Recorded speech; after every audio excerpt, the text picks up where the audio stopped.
Welcome to the Revolution of Being podcast. Here we get raw, deep, real, and discuss all things high-level spirituality, healing, money, and business. Together, we're going to be interviewing industry experts and bringing you wisdom and insights from our personal journeys and others with whom you can learn from. Collapse time as you evolve and enjoy the ride. Welcome. Today we're going to talk about this idea that we've been sold, that we're broken and we need fixing. So I want to jump right in and start talking about how self-development across the world, in the therapy world, in the medicine world, there's this idea that something within needs fixing, that before you're healthy, you need to do this. Before you start a business, you need to have this kind of identity or do all these different things within.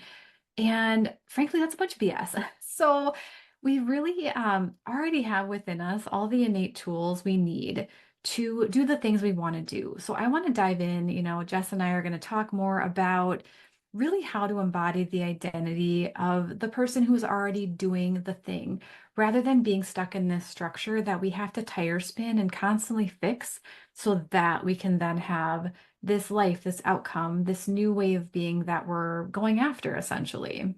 Mm-hmm. Yeah, what a great topic. This one was one of my most profound learning experiences in my own journey. And I remember it was actually my therapist who said this to me, that it's brain before body. And it's this idea that if we don't believe it, right, then it's going to be very hard to receive it. And I think that's a big part of the equation here, regardless of if you believe you're broken or you believe you're fixed or you believe whatever.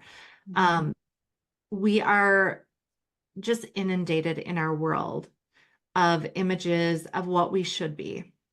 And if we aren't, there's something fundamentally wrong with us. And that is so detrimental to society as a whole, especially to children.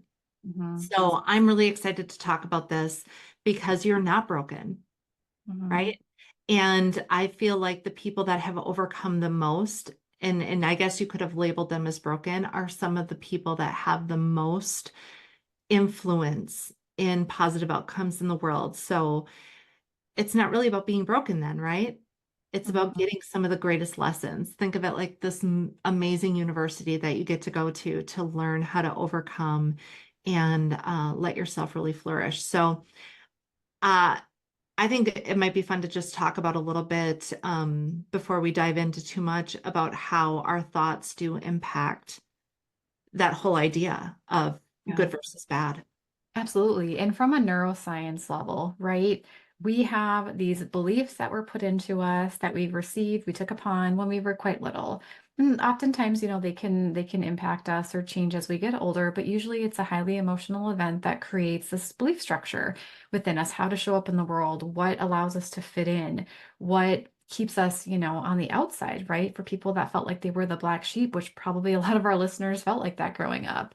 But we have these belief structures which create these thoughts. Our thoughts then create this physical reaction in our body, which then creates how we feel. And so we are actually constantly creating our experiences of the world, which then reflects outward, and in the law of attraction, but also because everything's energy, we attract exactly out what we believe we're worthy of on the inside.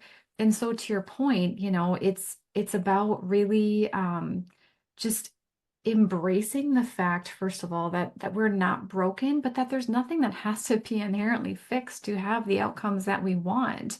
And there are plenty of people that we can look at, like Jeff Bezos is one of them, Elon Musk, love him or hate him, doesn't matter. They didn't have to fix themselves first to create the billion-dollar empires they had. They had a vision in their mind. They became an unstoppable force for that vision that they held in their mind, and they went after it. And so, that's really kind of what we want to speak to is the authenticity we all create within us is unique to us. Like there is not another person on this planet who is you, who is me. There are plenty of business, conscious business coaches. There are plenty of hypnotherapists around, but there are not any of us, any of the gifts that we have. And that goes to all of our listeners, the gifts that you have are unique to you. And so I wanted to just kind of start off with that first. I don't know if you have anything to add to that, Jess. Yeah, I do. So in the work that I do, I work with neurowiring. And, when it's an assessment, it takes just a few minutes and people are not everybody is a little scared of it, but people are pretty scared of it. They think I'm going to tell them like all the bad things about themselves and, maybe some of the good things. And I found there was this relation to exactly this conversation a long time ago that we're looking at very objective things here, right? And we make so much more of them as human beings. So when I'm looking at somebody's graph, I'm looking at, let's say, patience, right? And so I can see whether you have more high patience or more low patience. And people kind of assign a good or bad label to something like that. Mhm. And the message that I tell everyone is that there is a great aspect of having high patience, and there's a detriment to that same thing. And it really just comes down to what side of it you're operating in and what's driving the car, right? Is it the strength or the struggle within it? And so this is kind of that same idea that we are comprised of all these beautiful aspects, but because they're beautiful and strong, they have the potential to work against us as well. And so it becomes a matter of perception. Mhm. Everything is a matter of perception. So if that paints a picture for people, I'm hoping that this conversation will just sink in a little deeper because there is really no good or bad. It's just where you're putting your attention. Completely. And, we've seen such a massive uptick in people with ADD, ADHD, neurospicy, all these different things. And yet, wanting to medicate them, wanting to look at them as though they need specific interventions. But there are so many gifts within those different neural, traits. And I wouldn't even necessarily call them neurodivergent. I think they're just a variety of how our brains work. And there are so many gifts within those things. Now, there are things that make them a little more challenging for sure, but some of the most successful people that I know have some neurospicy traits and they're incredible. And so, exactly what you're saying, we can look at them as though it's like the best thing ever, or we can, kind of use it to be an excuse on why we can't accomplish certain things and how we have to do, X, Y, Z to compensate. And I really think of, even my children at the ages they're at in school, it's really this idea of like we have to level out all the ways that you're not quite good in certain areas, but really, the focus needs to be on what are your inherent gifts and traits and how can we expand on those? Yeah. Like the research has shown when we focus on the gifts we have, that the outcomes are just exponentially powerful versus trying to make up for the things that we're not so great in. Like you and I, as people in business, know like we outsource that shit. Like if there's something that we're not good at, it's like I will pay someone to do the thing. Like I'm not going to try to figure out how to do stuff that I am not wired to do well that someone could do in a fraction of the time. Like I specialize in what I do. I'm good at what I do. You're excellent at what you do. And then the rest, it's like I will outsource if necessary. And that really keeps you in your zone of genius, but also highest alignment. And when we talk about frequency scales, the highest frequency that exists is authenticity. Tapping into who you are authentically. And that's not someone who's broken. That's someone who came here on this planet to do exactly what you're meant to do, and you probably know deep within if you're like, but I don't know what I'm meant to do, but you probably do. What are your strengths? Like, what do you excel in? Maybe you're a highly compassionate person. Maybe you're a really awesome person at structure and creating organization. Like, there are ways you can use those within your field or create a new field that you can work in that can really allow you to be in that flow state most often. Yeah. And a lot of the reasons that people don't end up there has nothing to do with them not knowing. It has everything to do with them and their belief system, Mhm. right? Because they know, but they've been told by a teacher, a parent, a friend, a spouse, it doesn't matter. Maybe a coach. It could have been a coach saying that that's not attainable or Mhm. that's weird or it's not good. Whatever it is, you could have been told that by your church. I'm sorry, church can be great for that kind of stuff, not always. But it comes down to a belief system versus the actuality that you don't know. I don't know becomes the world's greatest excuse. We've all used it. We've Mm-hmm. all used it. And a lot of times we use it because we are trying to cover up that part that we feel is broken, and Mm-hmm. it's not. So we do want to try to kind of shatter that illusion because we all get stuck there. And Angie, I know you work with high level people, so do I. And a lot of times these people have already done extraordinary things, Mm-hmm. right? But now they're in a new phase. Mm-hmm. And so sometimes I work with people who've done extraordinary things and they're at this new level and they're actually saying, I don't know if I want to be here anymore. And Mm-hmm. now I don't know what I want to do. And I have all these different things coming up. And I think one client, they'll know who they are. They had told me that many therapists had fired them, and they think they're so broken. And I kind of laugh because they're so amazing. They're so friggin' amazing that they're just at a different level. So that's what this whole thing kind of boils down to. It's just a belief system. Correct. And that's all it is, and even as we talk about individuals who've accomplished a lot, I often talk with my clients about this idea that we hit these internal glass ceilings of resistance. We've accomplished what we think is within the realm of what's possible for us. And then we bump up against all these beliefs, and that really becomes our kind of oscillating structure where we get stuck between kind of where we were with what we've attained, and we're kind of just hanging out in this middle area. And in order to have quantum leap, you have to shift your belief structure. You have to shift your structure of what you think is possible into that creative structure. And I will use that word over and over, but into the energy of how could this be possible? Like, how can I make this happen? How can I allow this to be my experience? And just play with it, like a little child is curious and not yet indoctrinated into this world of, what we think is black and white. But really this energy of, okay, cool. Like, how can I have this job, this business that pays this much, and I work 7 hours a week? How can that be possible? What a different energy versus my business coach said that can't happen because you have to grind, grind, grind. You have to scout and prospect and bullshit, bull fucking shit.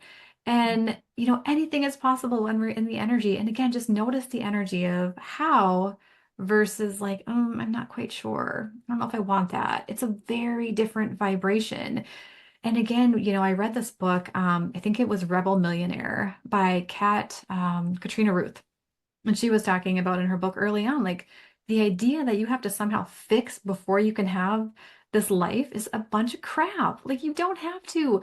Now, is it helpful sometimes to have a really great coach for momentum, for ideas, for accountability? Yes, you and I talk about like we need structure. We're manifesting generators, we have all these ideas, yet structure is not our greatest our greatest strength. So I know that about myself. So I like having somebody kind of just guide me so I'm not like a squirrel all over the place. And that is a gift of mine, but also can be a challenge. Um, but it's like, but this idea that you have to fix that part of you, that's never going to be who I am. And I'm okay with that. So then you have these things in place that kind of help you maximize your gifts, and that again, a very different energy versus I have to fix that. Because if I tried to fix the way my brain operates naturally, I would be wasting so much of my creative power doing that versus just being like, yeah, this is who I am. I'm this creative person who loves to like dream of all kinds of stuff and then take action on some and then decide I'm bored and then stop some and then do others. Right, Cool. That's fine. right, right. And you say the word energy over and over again. I think what I want people to really take away from this, though, is okay, the belief is really important. It's everything. But some people get really caught up in the action and they don't have the belief. So they, let's just say, want to lose weight, right? Mhm. This is a really good one.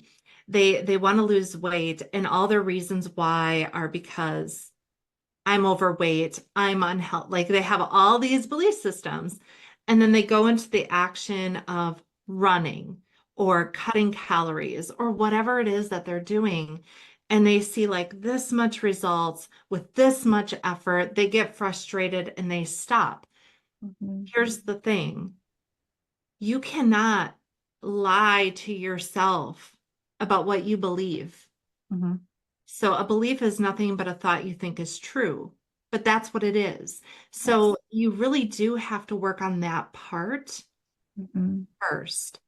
And that's what people, we'll talk about this in another podcast, but bypassing, right? We don't get to bypass this area. We have to really examine that. So I think when people are thinking about, I'm so broken, and they're like, I'm going to go do this thing so I'm not so broken, they're not matching the belief with the action. And those two things have to be congruent. Yes. One of my favorite things when I was watching a show, I love Joe Dispenza, so I talk about him a lot, but he was talking about how the idea, the belief is like casting a fishing line, and the emotion behind it is like reeling it in, right? So we have to attach emotionally to the belief then. So if we were thinking about this in a sequence, we would first have to have a belief of I deserve or I'm worthy of or this is absolutely possible, and then we gotta visualize that and fall in love with it. And then we can watch that work in our favor. Hmm. Wouldn't you agree? I mean, this is a huge part of probably what you do with clients. Yeah, 100%. And you can't outperform your identity. So if your identity is that of, I'm overweight, life is hard, I can never make good choices for food, you're never going to be able to sustain a lifestyle of someone who goes to the gym regularly, makes the choices that support your body with nutrition. They're very, as you said, very incongruent. And so it becomes embodying the identity of that future self as though now. And so just from a sense of practicality, the question people are going to ask is how. And as you said, imagine that future outcome. This is what I talk about with my clients all the time. Like future, it's called future pacing. So imagine the outcome as though you have it now. Maybe you have a hypnosis audio you listen to. Maybe you just do a few minutes at night of just imagining the energy of that. If you're someone who doesn't visualize well, you can watch a video of someone who is like accomplishing kick-ass stuff to really like pump your energy to then imagine it for yourself. And so you're going to want to do that with repetition, with consistency, because the mind doesn't care if what you're experiencing is real or imagined. It doesn't. So the more you feed it the outcome that you want, the more you're going to literally create that experience. Your brain's not going to give you a lot of resistance when you've rehearsed it over and over and over again in your mind. It's just going to become your new identity. And so again, you really have to be clear on what you do want to create, right? And be consistent. Again, that's something I think it's been hard for again me as someone who's multi-passionate is consistency in ideas. But when I get onto something, I am laser focused and it manifests and happens so fast. And you don't, when we talk about even business development, right? Like we know what we want in our future, and it's a big goal. We know that future. We do not have to figure out the how. Okay, that will happen organically, but that's also to say there will be action. This isn't just like, I get really annoyed with the manifestation culture because a lot of people present it as though, well, if I just dream about it and do my affirmations in the mirror and say things over and over, like it's going to happen. Bullshit. You're going to have to take action. Like you can't manifest a killer business or a killer body keeping your ass on the couch. So you're going to hold the vision of future self and then you're going to be led. Maybe I need to email this person and you don't know why you got that intuitive ping. Maybe I should go to this meeting today, and you happen to meet someone who is that next step in your business or in your health journey or whatever it is. So it really is, again, breaking it down, holding the future vision, and then allowing aligned action to get you there. And you might hit some resistance, internally, because again, you're making shifts. And if you do, go back to that future vision. That's how you're going to allow your mind to get on board with the plan that you have. And if you're struggling with any of that, working with someone like me or Jess would be great to kind of just help you work through that because I know a lot of people have a lot of internal obstacles and frankly, a lot of excuses. Sorry, but excuses for why it's not possible. It is. It's possible for any of us. And, I've worked with a number of coaches and spent tens of thousands of dollars on this stuff. So I'm not to say like you want to do it by yourself. But you might be someone who this works for you just to do it this way. And maybe you don't need that extra hand. Right. And maybe there's going to be a season where you don't and a season when you do. Mhm. And to kind of piggyback on what you just said, because it was so brilliant, I think the biggest question, yeah, the how, but how would it feel to? Mhm. Because it's that requires a lot of times for us, well, it breaks a pattern, right? Mhm. So we're in kind of a loop of, I'm so broken, I can't ever, this is always happening to me, whatever it is. If we can pattern interrupt and be Mhm. like, wait, how would it feel if that wasn't my story? Like, how would it feel if this was my story instead? That's a great thing to meditate on Mhm. because what you said is the brain, it doesn't know the difference. It also doesn't know the difference in time. Mhm. So you can even use past experiences that made you feel authentic or joyful, and you can go back to that state of emotion, back to that frequency. And then the magic that happens after that is when you come out of that state, when you're back in your beta brain and your conscious thoughts, Mhm. your actions will be different. They're going to be aligned with the energy. And that's what all this is really referring to. So Mhm. that illustration for me is sometimes very helpful because I'm not a hypnotherapist like Angie. Like I'm not as in the psyche as she is. I try, but man, you know so much. But for me, that illustration of can I get to a place where I feel it? Can I let that sit in and become my creative zone and Mhm. really let that bring my imagination to a place where I'm excited and it's possible? And then Mhm. what would my next step be towards that? Yeah, and that's, to expand on that, I think a really valuable, I'll just use a personal example. I had crippling anxiety for so many years, and that was a part of my spiritual awakening was kind of that dark night where I just hit a point of I don't think I can be here if this continues. And I had done everything. I had exhausted every medication I could use, did everything I could think that would help fix me, right? And that was when I stumbled into the world of hypnosis and the subconscious mind. And so, what I had done at that time was I was using hypnosis audios 3 times a day. And it wasn't necessarily to imagine life without anxiety because I had no idea what that would be like, right? I just thought everybody woke up with chest pains and shortness of breath and a spinning head. I had no concept for like what it would feel like to not be that. But being in the state of hypnosis or even meditation allowed my body enough time to get out of fight flight that my body started to know and notice, like, hey, she's not as edgy. And on a cellular level, my body started to change. And then, the pattern interrupt was huge. Anytime I would have negative thoughts looping me back into worry, I would shift my attention to the outcome I wanted. I would shift it even sometimes just to anything to distract me, to interrupt that highway of communication. And, it took me probably a year, probably 9 months to a year of consistent work to really eliminate like 90% of the anxiety. Now, I had bigger results initially, within the first 6 months, I noticed quite a shift. But I also want to say that this stuff can take a little time. I was unpatterning years and years and years of ways of being, and it wasn't an overnight fix. So none of this is an Amazon Prime, let's get this done in a day thing. It's going to take consistency. It's going to take dedication and unwavering commitment to the outcome that you want. And not everything has to take that long. There are many examples of like in the quantum time doesn't matter. You could have an outcome tomorrow.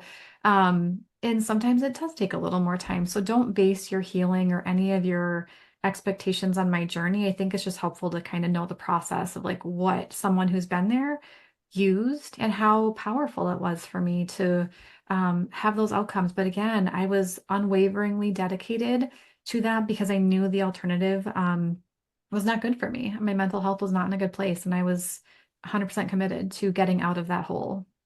Yeah. And that is what it looks like. That is what it looks like. And it's not that you were broken, right? Because you, Angie, today can look at Angie then and be able to say, what a gift, because it taught me how to do that. Mhm. Right? And that became a skill set that you're able to integrate in your life to continue that process of growth and self-development. And Mhm. that's why we really wanted to target the idea that you're not broken. You're not broken. You're a work in progress. And we grow in our discomfort, or we have the choice to. And that's what you got to do. And I've done that work myself. It was kind of like you. I had a lot of, I guess you could just say, the baggage that I carried with me into my early 20s. I had children young, and what a wild ride. And after having my second child around 25, I really had my first awakening. And it was my physical health. I was 25 years old. I was very overweight, very unhealthy. I was going through the Western medicine world. I was trying everything. I was on everything. Nothing worked. Nothing at all worked. And I just kept looping back to square one. I'd get excited and I'd loop back to square one. I felt so incredibly broken. And I hit the bottom hard. And it Mhm. was only the first time I hit the bottom hard, but it was the catalyst for the next change. And it was really a surrender to I am out of answers. And you know what I did? I Googled it. That's what I did. And back in 2005, 2006, I mean, Google was a little bit new. I might have had dial up then. Definitely not the same era as now, but it was the first little hint that what I put into my mouth might be impacting the inflammation in my body. And that's how it started. Is that where I'm at today? No, I have a different belief. I have a different belief about a lot of things, but it was the catalyst for change and it came through my rock bottom. And so, as hard as those series of years were, I'm able to look at it and be like, wow, that was really tough, but what a gift it gave me in the long run. And every rock bottom, and I've hit many of them along the way, it's like it's darkest just before the dawn kind of a thing. And now myself today can really look back and really go, wow, I'm really grateful for you then that you endured that you taught me this. And that is not broken.